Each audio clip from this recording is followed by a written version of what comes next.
اللہ اللہ بہار چمنستان عرب، پاک ہے لوز خزاں سے گل و ریحان عرب۔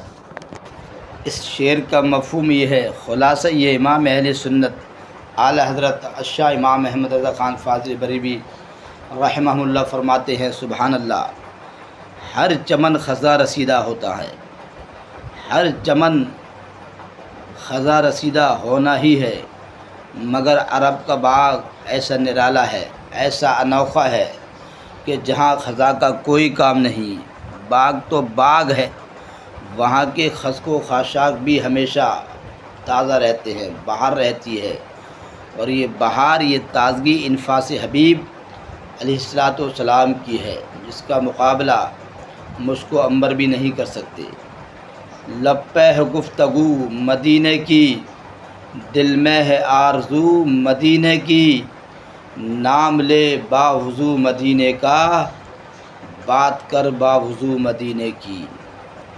میں کہاں نامراد جاؤں گا، دل نوازی ہے خوں مدینے کی، روح کونین کیوں نہ وجد کرے، کیف آگی ہے بو مدینے کی۔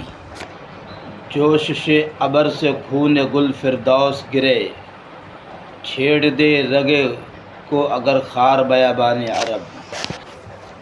اس شعر کا مطلب یہ ہے، عرب کے صحراؤں کے کانٹے اگر جنت کے پھولوں کو چھیڑ دیں تو جنت کے پھول ان کی تابع داری میں اپنا سارا خون نکال کر بارش کی طرح برسا دیں۔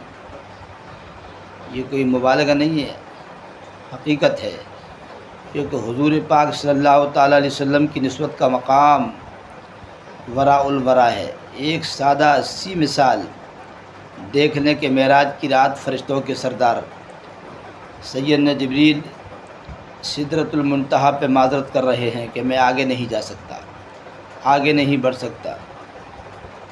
حضور علیہ السلام کے بدن سے نسبت رکھنے والا لباس بلکہ پاؤں میں آنے والا جوتا مبارک آگے جا رہا ہے، آگے بڑھ رہا ہے۔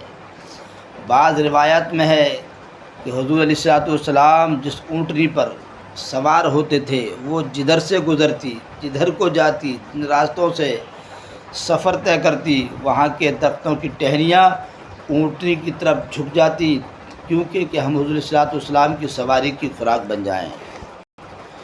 تو اگر جنت کے پھول مدینے کے صحراؤں کے کانٹوں کی بات مان کر اپنے جذبات کا اظہار ادب و تعظیم کی صورت میں پیش کریں تو کیا تعجب ہے۔